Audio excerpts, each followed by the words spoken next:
السلام علیکم ناظرین، اس چینل کے منتظم جناب خالد علی نے پھر مجھے دعوت سخن دی ہے کہ میں یہاں آؤں اور اپنا مزاحیہ کلام آپ کی خدمت میں پیش کروں. اور ان کی یہ دعوت صرف میرے لیے نہیں بلکہ اس علاقے کے تمام شعراء اور ارباب دانش و بینش کے لیے بھی ہے کہ وہ یہاں آئیں اور اپنے کلام سے اس علاقے کے لوگوں کو محظوظ کریں. خواتین و حضرات، یوں تو میری پہچان مزاحیہ شاعری ہے. در حقیقت میں شروع میں سنجیدہ شاعری ہی کیا کرتا تھا اور اس سلسلے میں میری سنجیدہ کتاب قندیل جہاں انتہائی مقبول شاعری شمار ہوتی ہے. لیکن جب میں نے محسوس کیا کہ قوم غیر سنجیدہ ہو چکی ہے تو میں نے محسوس کیا کہ اب سنجیدہ شاعری کی گنجائش نہیں. یہی وجہ ہے کہ آج کل میں انتہائی سنجیدگی کے ساتھ غیر سنجیدہ شاعری کرتا ہوں. میری غیر سنجیدہ شاعری کے عنوان پر کچھ کتابیں بھی ہیں. جنہوں نے پڑھی ہے انہوں نے تعریف کی ہے اور جنہوں نے نہیں پڑھی انہوں نے زیادہ تعریف کی ہے. اور میں ابھی تک نہیں سوچ سکا کہ زیادہ غیر جو ہے میری شاعری جو ہے زیادہ بہتر شاعری کون سی ہے، کیونکہ سب تعریف کر رہے ہیں. اور کچھ لوگ سمجھتے ہیں کہ شاید میں لوگوں کی اصلاح کے لیے مزاحیہ شاعری کرتا ہوں. ایسی بات نہیں ہے. میں آپ کے اداس لمحوں کو آسودگی فراہم کرنے کے لیے شعر کہتا ہوں. اگر آپ میں ذرا سی بھی حصے مزاح ہے تو آپ ضرور ہنسیں گے، اور ہنستے ہنستے اگر آپ کی آنکھوں سے آنسو چھلک پڑے تو وہ داغ یقیناً دھل جائیں گے جو رخ حیات پر اچھے نہیں لگتے. تو میں اپنے قطعات پیش کرتا ہوں. میں سنجیدہ شاعری بھی کبھی انشاءاللہ آپ کی خدمت میں پیش کروں گا، لیکن اس وقت میں کچھ اپنے مزاحیہ قطعات پیش کر رہا ہوں. علامہ اقبال کا ایک مصرع ہے، عمل سے زندگی بنتی ہے جنت بھی جہنم بھی. یہ بڑا مشہور مصرع ہے. تو اس پر میں نے اپنے تناظر میں جو قطع کہا ہے وہ یہ ہے کہ کلام حضرت اقبال پڑھنے کو پڑھا سب نے، اگر اس کو نہیں سمجھا تو پھر کاوش ادھوری ہے. عمل سے زندگی بنتی ہے جنت بھی جہنم بھی، مگر اس پر عمل پیرا نہ نورا ہے نہ نوری ہے. کیا بتاؤں، دوسرا قطع ہے کہ کیا بتاؤں کہ سر عدل کدھر جھکتا ہے. کیا بتاؤں کہ سر عدل کہاں جھکتا ہے. مجھ سے مت پوچھ یہاں کس کا بھلا ہوتا ہے. حاکم وقت سے گر آپ کی یاری ہے تو پھر مدعی لاکھ برا چاہے تو کیا ہوتا ہے.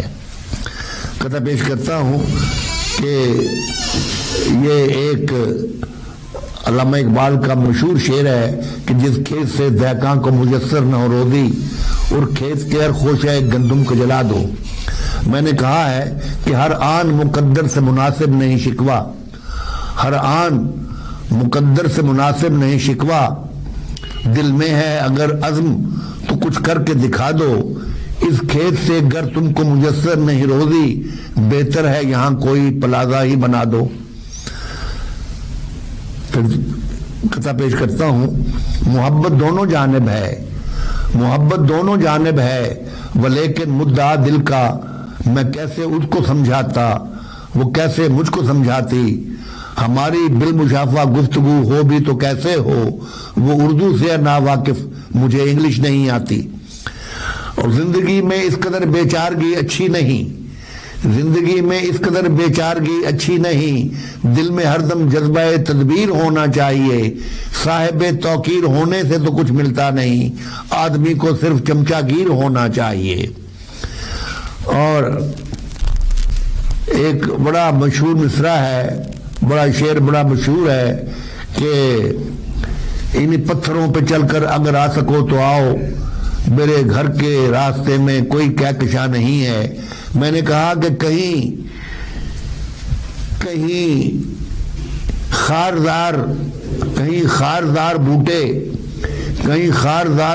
کہیں دلدلی زمین ہے، کہیں خاردار بوٹے، کہیں دلدلی زمین ہے، نہ کہیں مقام راحت، نہ کوئی شجر کری ہے، انہی خچروں پہ چڑھ کر اگر ہو تو آؤ، میرے گھر کے راستے میں کوئی کہکشاں نہیں ہے۔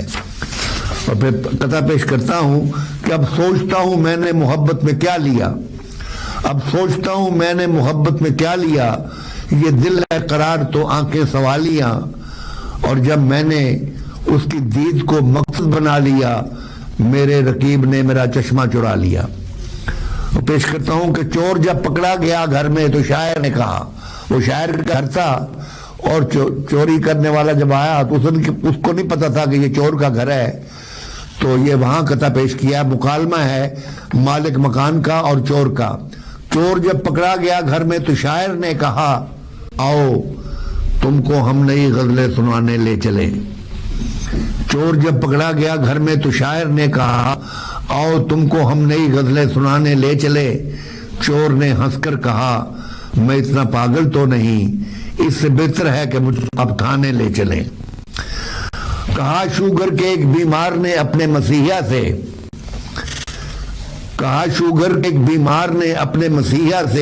میرا ہر لمحے پر شام و سحر پرہیز میں بیتا۔ کہا شوگر بیمار نے اپنے مسیحا سے، میرا ہر لمحے پر شام و سحر پرہیز میں بیتا۔ مٹھائی تو میں کھا لیتا ہوں مجبوری کے عالم میں، مگر چائے شکر والی کسی صورت نہیں پیتا۔ قطع پیش کرتا ہوں کہ ایک زمانے سے رکاوٹ سی جو اس کے شوق میں تنگ آ کر اس نے وہ دیوار آخر توڑ دی۔ واقعہ ہے اس نے سگریٹ تو نہیں چھوڑی، مگر ایک دن رہنے کے فوراً بعد بیوی چھوڑ دی۔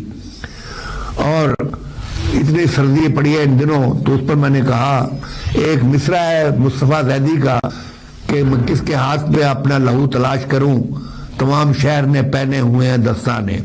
تو میں نے کہا ہے کوئی تپش کا طالب کوئی لحاف میں ہے، کوئی لحاف میں ہے، ٹھٹھر رہے ہیں سبھی اپنے ہو کے بیگانے، کچھ ایسا خوف ہے یخ بستگی کا لوگوں میں، تمام شہر نے پہنے ہوئے ہیں دستانے۔ ایک دفتر میں گیا تو وہاں ایک تختی پر لکھا ہوا تھا کہ خدا دیکھ رہا ہے، تو مجھے بڑی خوشی ہوئی کہ لوگ خدا کو مانتے ہیں اور حاضر ناظر جانتے ہیں۔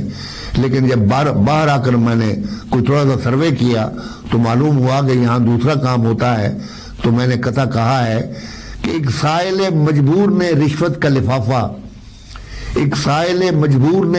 لفافہ افسر کو اسد میز کے نیچے سے دیا ہے، اور ہے طرفہ تماشا کہ اسی میز کے اوپر تختی پہ لکھا ہے خدا دیکھ رہا ہے۔ اور آج کل یہ پتنگیں جو ہیں یہ اڑا رہے ہیں اور کئی لوگوں کی گردنیں کٹ رہی ہیں، اس پر لکھا ہے کہ سب دھرے کے دھرے رہ گئے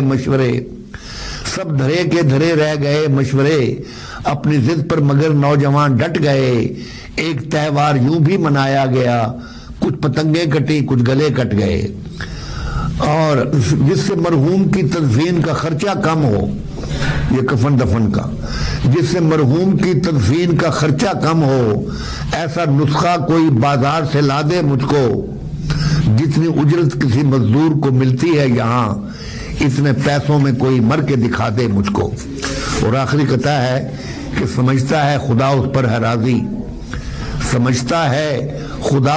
راضی، نبی اس پر کرم فرما رہا ہے، پڑوسی تو ہے بھوکا 4 دن سے، وہ 4تھی بار حج پر جا رہا ہے۔ بہت بہت شکریہ۔ انشاءاللہ اگلی نشست میں اپنی کچھ سنجیدہ غزلیں آپ کو سناؤں گا۔ اب خدا حافظ۔